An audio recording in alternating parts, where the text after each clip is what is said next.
بسم اللہ الرحمن الرحیم۔ السلام علیکم۔ امید ہے آپ سب خیریت سے ہوں گے۔ کیسر و کسرا ایپیسوڈ 24۔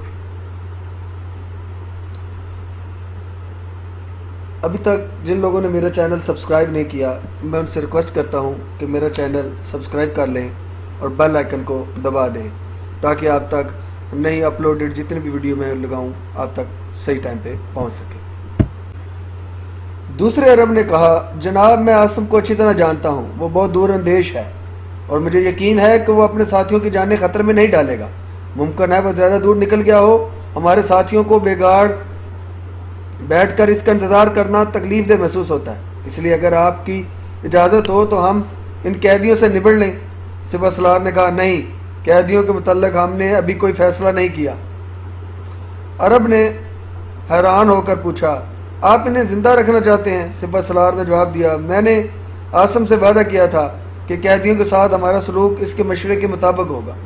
عرب نے کہا، جناب قیدیوں کے متعلق عاصم کا رویہ بہت نرم ہوتا ہے، لیکن یہ لوگ اس کے نزدیک بھی کسی رحم کے مستحق نہیں ہوں گے۔ بہرحال ہم اس سے مشورہ کیے بغیر کوئی فیصلہ نہیں کریں گے۔ کاش ہمیں معلوم ہوتا کہ وہ لوگ اس وقت کیا کر رہے ہیں۔ عاصم کا رومی غلام کہاں ہے؟ ایک افسر نے جواب دیا، وہ یہی ہے جناب، میں نے ابھی اسے پڑاؤ میں دیکھا تھا۔ سپہ سالار نے مڑ کر اپنے محافظ کی طرف دیکھا اور کہا، اسے بلا لاؤ۔ سپاہی بھاگتا ہوا عاصم کے خیمے کی طرف بڑھا اور تھوڑی دیر بعد کلوڈیس کو اپنے ساتھ لے آیا۔ یہ دراز کمر نوجوان اپنے گلے میں غلامی کا آنی توق پہننے کے باوجود مردانہ حسن و وقار کا ایک پیکر و مجسم دکھائی دیتا تھا۔ سپہ سالار نے اسے دیکھتے ہی پوچھا، تم عاصم کے ساتھ کیوں نہیں گئے؟ کلوڈیس نے جواب دیا، جناب انہوں نے مجھے ساتھ لے جانا پسند نہیں کیا۔ تمہیں معلوم ہے کہ اس کے اب تک واپس نہ آنے کی وجہ کیا ہو سکتی ہے؟ کلوڈیس نے بے اعتنائی سے جواب دیا، جناب ایک غلام اپنے آقا کی مصلحتیں کیسے جان سکتا ہے؟ سپہ سالار نے کہا، ہم جانتے ہیں کہ اس نے کبھی تمہارے ساتھ غلاموں کا سلوک نہیں کیا اور خطرے کے وقت اسے اپنی جان سے زیادہ تمہاری فکر ہوتی ہے۔ جناب میرے آقا بہت رحم دل ہیں اور میں ان کا شکر گزار ہوں۔ الحل صبح یہاں سے روانہ ہوتے وقت ان کی باتوں سے میرے دل میں یہ خیال ضرور پیدا ہوتا تھا کہ وہ کسی خطرناک مہم پر جا رہے ہیں، لیکن مجھے یہ توقع نہ تھی کہ وہ شام تک واپس نہیں آئیں گے۔ اچھا بتاؤ انہوں نے کیا کہا تھا؟ جناب وہ کہتے تھے کہ آج میری کامیابی پر اس ساری مہم کی کامیابی کا دار و مدار ہے۔ انہوں نے یہ کہا تھا کہ اگر مجھے دیر لگ جائے تو تمہیں پریشان نہیں ہونا چاہیے، میرا خیال ہے کہ وہ دور نکل گئے ہیں۔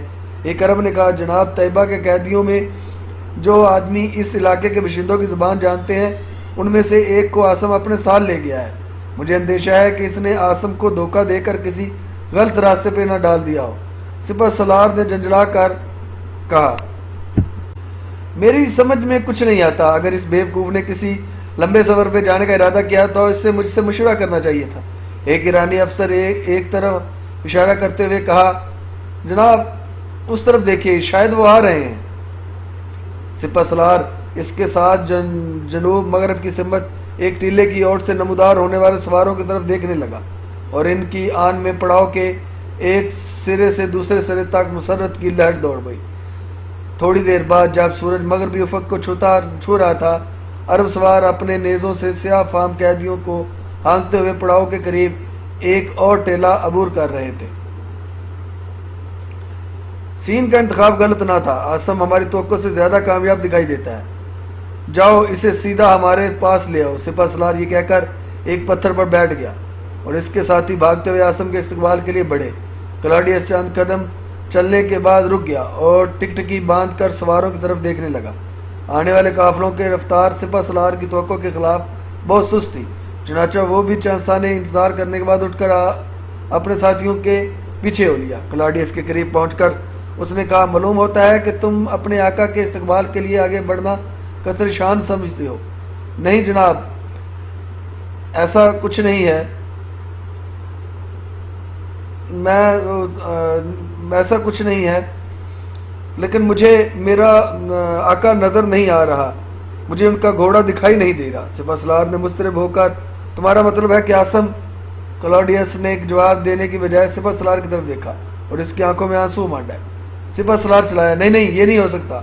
کلاڈیس اپنے آنسو پوجنے کے بعد دوبارہ آنے والے قافلے کی طرف دیکھنے لگا